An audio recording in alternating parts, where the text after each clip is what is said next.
Hi, this is Llyn Hunter, Llynhunter, storyboard artist and illustrator. And today I'm hopefully finishing up. This is my current sketchbook that I've done 2 videos on now, and we're going to go for a third one to hopefully finish this up. I left off on this page. This was April 7th, 2023. One of the things you want to do in your sketchbooks when you can, I always usually put the year date, put the date and sign them. Sign everything you do. I'm a big one for if you want to be remembered. You want people to know who did the work. I know that when I see something that I really love and I can't find an artist's name or I can't find the year that they did it, it is so frustrating. And you may not think you're the greatest thing today, or you may, but you never know who's going to remember you tomorrow and want to know, who was this person? What did they do? When did they do it? Were they like me? So you can look up and see who that person was. And besides that, you want to go and look back at your own work and go, what day did I do this? Okay, I did this in April of 23. So that would have been about 2 years ago. Yeah, 2 years ago. And a few, probably 6 months. So it's like about 2.5 years ago, I did this image. And it's nice to know in growth. Did I grow? Did I change? Has my attitude changed? I keep a journal for that reason too. I don't just I keep more than one sketchbook at a time. So I'll pull out other sketchbooks as well. Some that I'll put more finished work into, some that I put very specific work into, some that I'll pick up and put down. I always usually have about, anywhere from 5 to 10 sketchbooks running at the same time. I've got one sketchbook that's like totally dedicated to figure drawing. I have one that's totally dedicated to more animal drawing. I have one little itty bitty one that's dedicated to fish that I need to finish up. And a lot of times when a friend gives me a sketchbook, I will do nothing but things in that sketchbook for that friend, and I'll return the sketchbook to them. So it's like it's been given to me as a gift, and I'll give it back as a gift. But anyways, this is the page we finished on. This was me being very exceedingly angry. I drew it very quickly, and I really enjoyed drawing it. You take out a lot of your passion when you draw, and sometimes you want to just put how angry you are down. It's my way of, another great thing, if you want to get your anger out, use a tennis racket on a pillow. Really works. Okay, this is a quick pose. I put it in my last video down at the bottom. I put a lot of information down the bottom of my videos about who I am and things of that nature, but I put in a link for this particular site is really great because they'll do time poses. You can do 20-second poses. These are all probably about anywhere from, I would say, 5 minutes to maybe 15 minutes. Something like this might have taken me 15 minutes to do. Something like this here would probably have been no more than a 2 to 5 minute pose.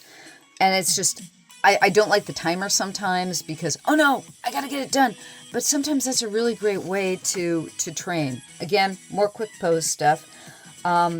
It's, like I said, this was in costume. These were, I did random male, female, in costume, nudes, what have you. It was just getting poses down, working with poses. Never enough drawing humans. Never enough. Okay, this one I was playing with the idea of, I've done a book on the Judo Gokyo. I was a judoka. I'm a black belt in judo. I'm too old to play anymore. It's like hitting the mat's still a good thing, but it's not safe for me anymore to play judo. And where I live, it's kind of tough to get to a good judo dojo and play. But I wanted to do a Gokyo. A Gokyo is basically the 50 basic throws in judo. and I wanted to do one for kids, and I was playing with the idea of using monkeys. I did the Gokyo with a lot of different characters. I started out with just monkeys, but somebody else had used monkeys, and I didn't want to use just the monkey. So I was playing with different shapes and sizes so that you'd have, I did this like top knot. I also wanted to make them like you couldn't tell whether they were boys or girls. Simply because judo is one of those sports that either boys or girls can play, and up until puberty, they play together. And it's like girls are usually stronger than boys up until puberty, and then, hormones change everything. This was me playing with the idea of a chameleon character. I love common chameleons. They're just too much fun with the eyeballs that shift and go different ways. Plus, they have this wonderful helmet-like head. And this was one day with me just playing with different types of characters. And this is in 23 still.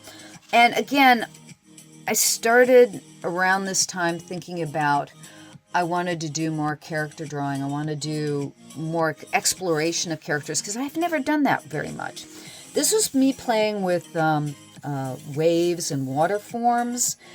Again, I saw this was another artist like Alphonse Mucha who is doing really interesting water forms, and I liked the way the flow went, and there was a pattern and a texture to it, and I still want to play with this more. I want to get into the habit of doing more different patterns and shapes, and that was me playing with that. This is me playing with, again, characters, ideas, heads, and characters. Obviously, a fairy type character. Trying to think, okay, a different way of doing a fairy. How, fairies have been done so many different ways. This was me trying to go, how would I do something a little bit different?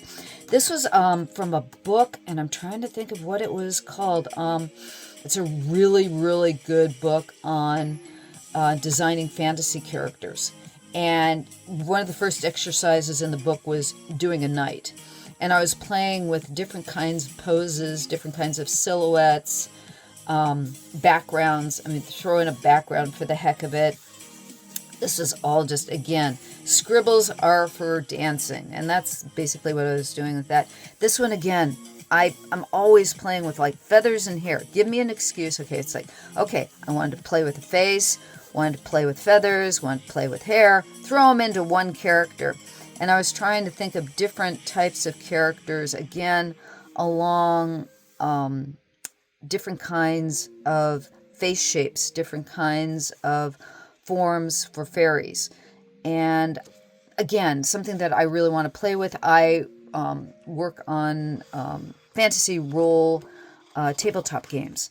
And I'm always working with, okay, something different, something new. Let's play with it. Okay, this was an idea for coming up with different types of sea peoples.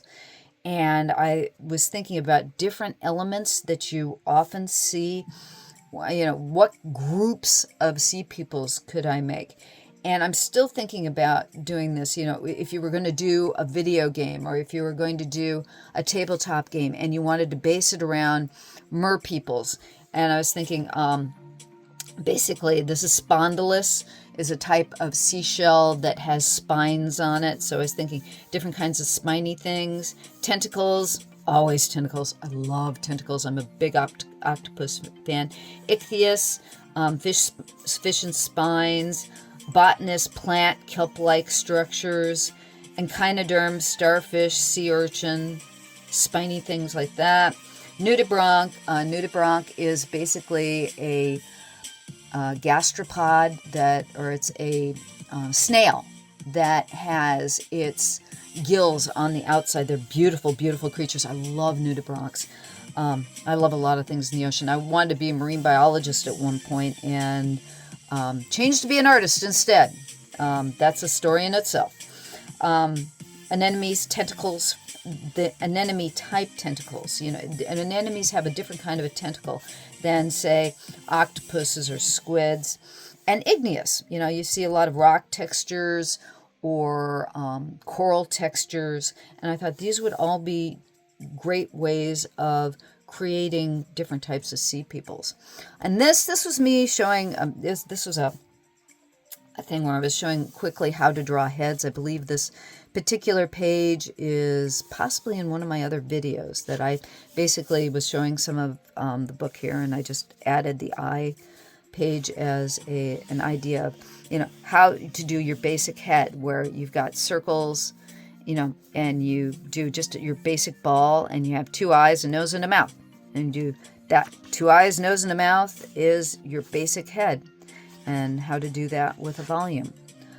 This was me playing with boxes. And again, we're up to 11:25 here. I wasn't even looking at the dates. This was 23. Notice, this is 23.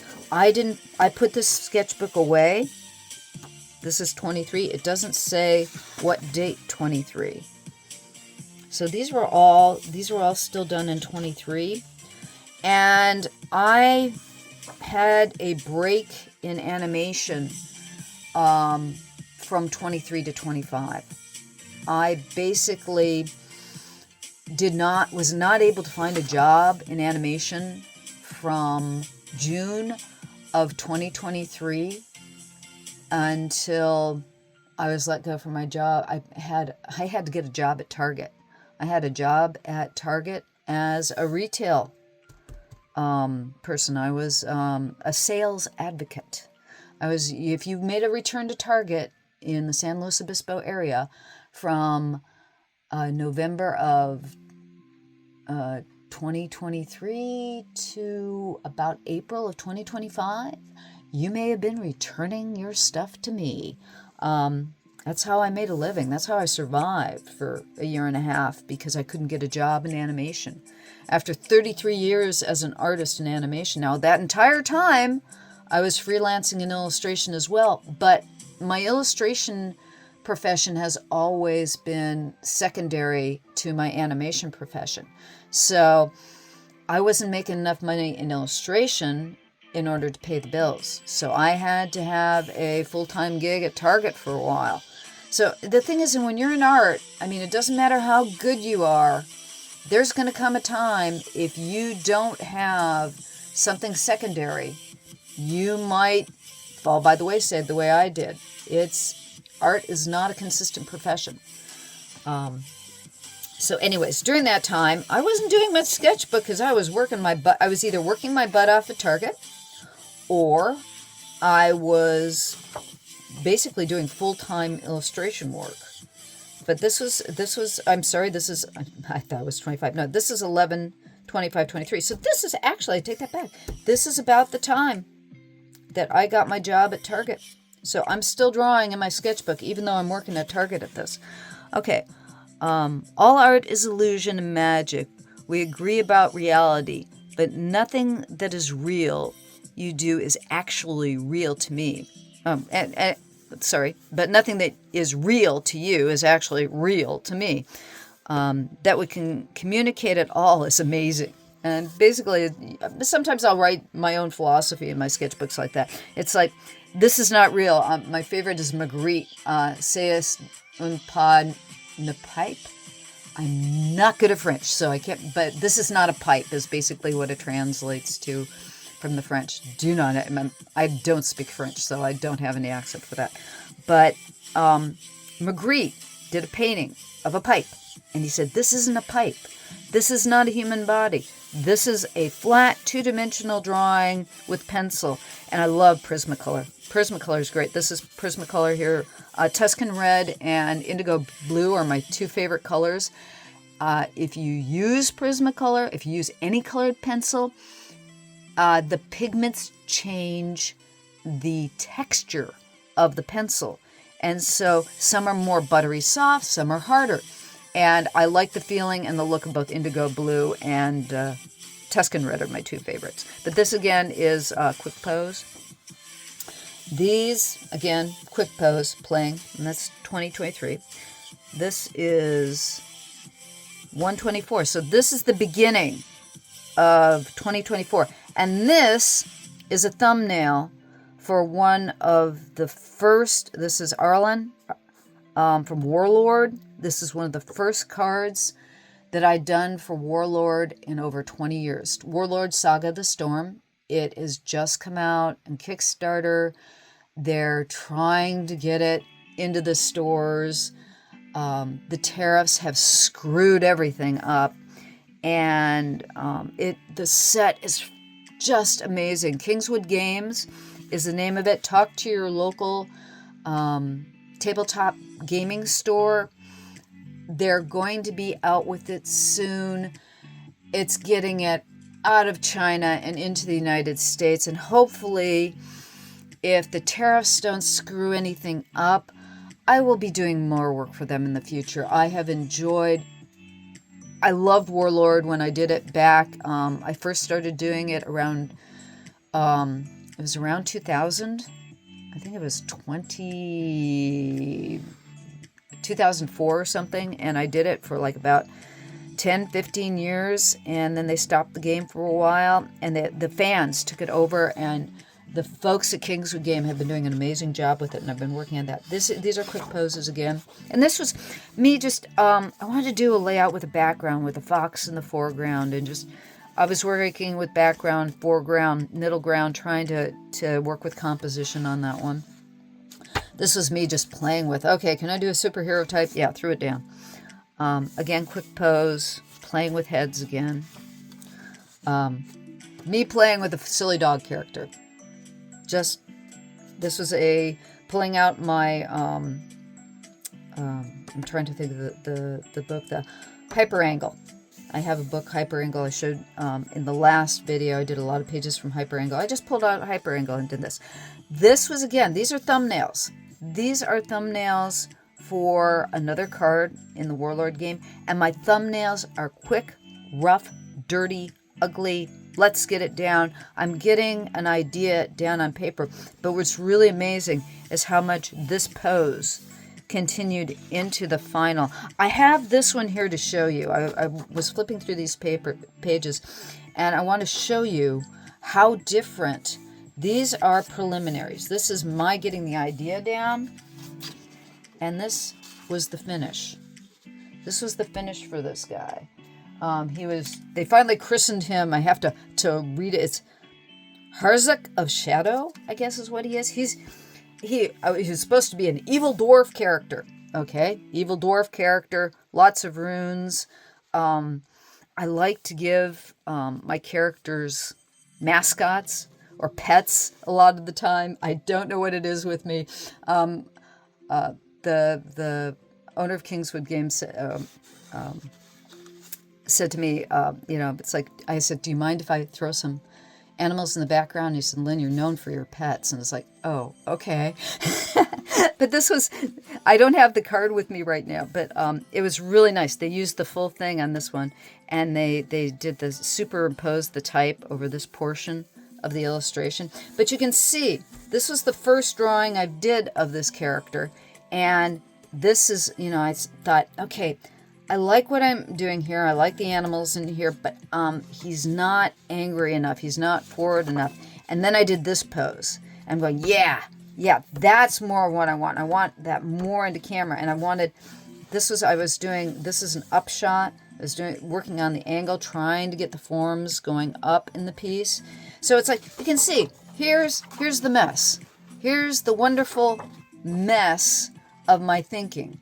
And this doesn't matter. This is what sketchbooks are for. You want to just get down the scribbly mess. This is the idea. You can tell that this image, this piece right here, these guys came into this. And here are my really angry Wolverine type creatures here.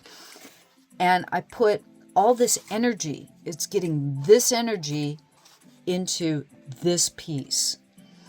And that's why you want to scribble in your sketchbook, because you want to try to, as I do things, I get tighter and tighter and tighter and tighter. And I always describe it as it's like a block of wood. If you've ever done any kind of carving and you start carving something and you have to get things finer and finer and you have to sand off the edges and you bring it into more and more detail, that's kind of the way I work with my art. I'm not a very precise individual with putting down the line. Look at the scribble. Look at the scribble. But when I get it to here, I have redrawn this illustration at least like kind of 3 to 5 times. This thing has been redrawn in pen, in paint, in pencil to get it to this point. So it gets really tight.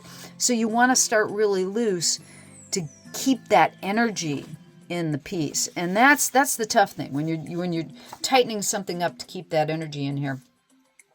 And let's see what I wrote down here. It's like I don't even remember half the things I write. Wow, what a lot of scribbling. Thinking a lot about future of artificial intelligence of late. Computers don't need to scribble. They can draw every line, every curve perfectly. The paper, this pencil, and the muscles in my hand will never create the exact line twice. Nature is perfect in its imperfection. What is it that humans really want from their art? Strange new world, here we come. Like I said, AI is bothering the crud out of me. I like working with the original tools. A good tool to draw with in computer didn't come into existence until I was in my, I would say, mid-30s. Photoshop finally got its crud together. Previous to that, we were all working with the wet stuff. We were all working with paper. We were all working with paint. And I like computer. If you see my computer illustration work, it's marvelous. I do great stuff with computer. It's a tool. It's a tool like a paintbrush is a tool. It's a tool like watercolor is a tool. It's a tool like pencil is a tool. But I like the tactile quality, and I like the smell. I really love the smell of when I sharpen a pencil. It kicks out cedar every time. Every pencil you've got kicks out cedar when you sharpen it. I like the feel of the pencil on the paper. And I know we've got tools now that'll transfer that to computer. I also like an artifact. I like there's something solid. Even though it's two-dimensional, there's something real that I can hold and touch and feel. And I like computer. I like what it does. But I'm old school and I can't give up this stuff. There's something about the tactile quality and the reality of my fantasy here. Again, this was, there's magic everywhere. When there is magic everywhere, is there magic anywhere? Another one of my stupid, it's like if everyone's Harry Potter, what's magic? When we all can drive a car, cars become, it's like when you get into a car and you drive it, it's no big deal. It's a big deal when you're 15 years old and you get to finally drive a car, but you notice how it becomes just a second skin. After a while, it doesn't have that magic. Next time you get in a car, think about how magic it is that you're traveling down the road at 50 miles an hour, because it is magic. Okay, anyways, this is again, I think this one's a Dorcas stock. These are, again, quick pose. Again, I'll put that link down below so you can have both Dorcas stock and quick pose, because I use both of them a lot. These are me playing with expression again, and more poses. This is my tractor. We have a tractor out in our front yard that, poor baby, it needs work. It's an old Ford that needs a lot of work, and we don't want to keep it, and we don't want to get rid of it, and it's starting to look like a piece of you-know-what, but it was so beautiful just sitting there, and I was waiting for something to do, and I'll draw my tractor. Playing with an elf again. Different poses. Again, quick pose. Oh my word. Let's see. I am in a severe rut. This was, let's see here. Oh, we're talking about dates. This is 24. We're up to 24 now. Okay. And this is 3/2/2025. So this is this year. So here was 24. I don't have a date. That's what I said. That's why I'm telling myself right now as I'm looking at this, instead of just putting my year down, I really have to make sure that I put the date down. Just because it's nice to know what day did I do that? Can I look back on what day that was that I put that in my sketchbook? I am in a severe rut. I've been in one for over a year now. I think it all started in 2023, working for 5 months on Little Angel. Oh my Lord, that was a trial. It killed me. Then the theft of my catalytic converter at the Tom of Finland show in October of that year, with not a hint of work in animation. I drew 60 Post-its for the Animation Guild while working full-time at Target to keep a roof over my head. They sold them all, meaning the Post-its, at a pittance of $5 a drawing. But I had to email them to find out if any sold at all. I make sure to draw every day, but it's never enough. When I was in animation, I would draw 30 to 100 drawings a day. So fast I could barely think straight, but the work was always for someone else. Sketchbooks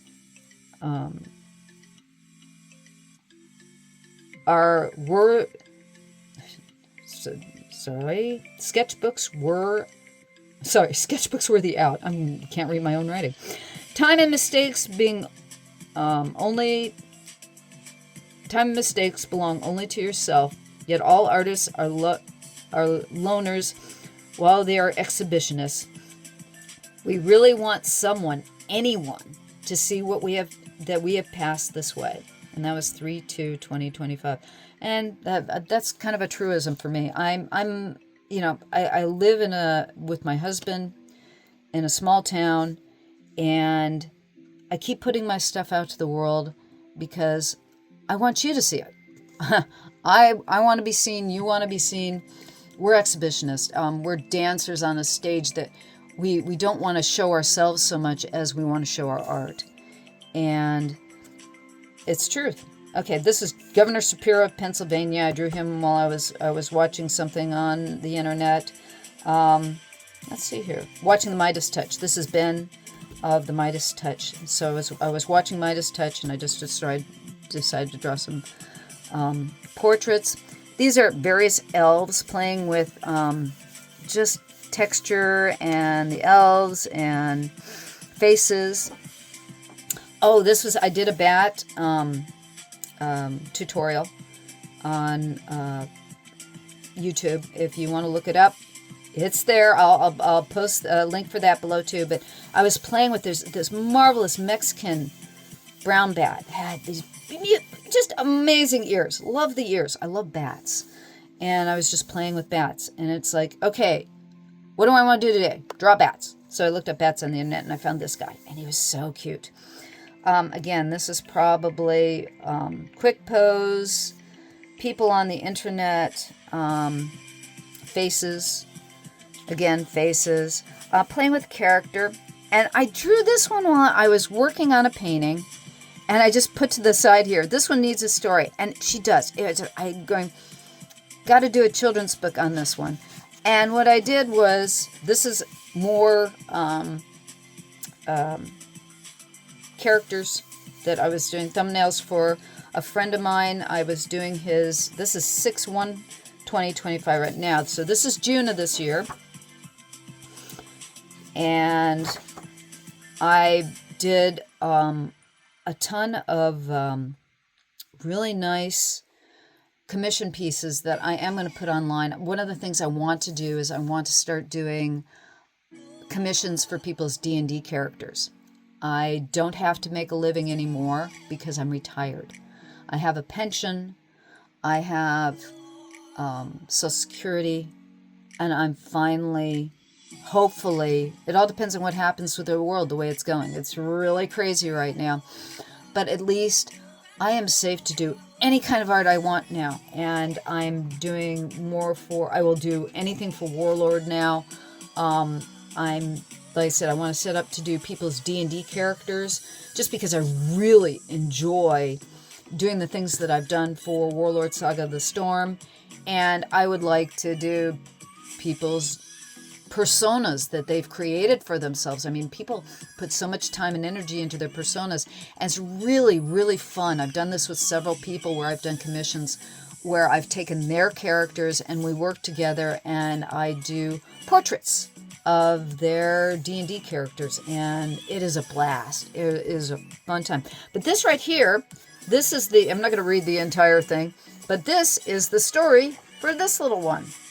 And I'm planning on, now that I have time and energy and I don't have to make money at it, I can do anything I want. And I can set my own deadlines in my own time. And I am a creative machine. Like I said, I worked for other people for 33 years doing animation, doing, 30 to 100 drawings a day. And I love doing that. Drawing is my passion. And it's very, very difficult to make a profession of this, simply because there aren't enough slots.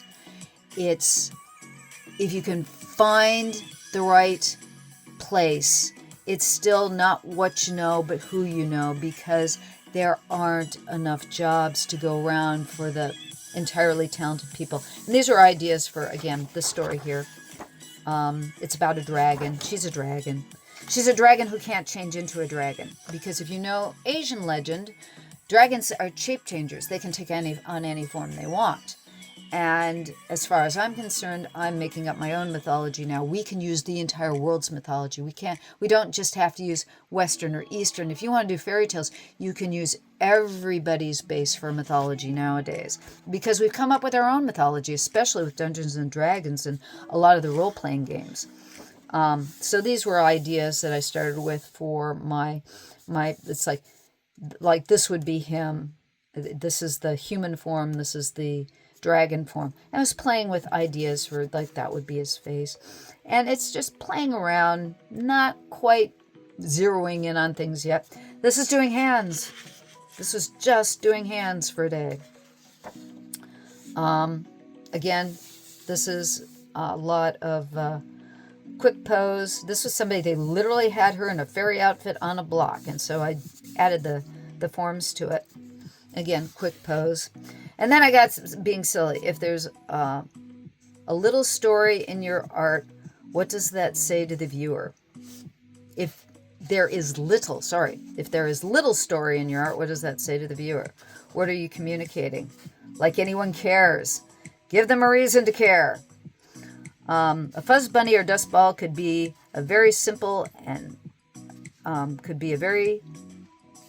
society to create. So it's like I'm thinking, oh, maybe I could do a story around dust bunnies. I've done a lot of dust bunnies, playing with dust bunnies and things along that line. If you realize if I don't care, it's also a kind of caring.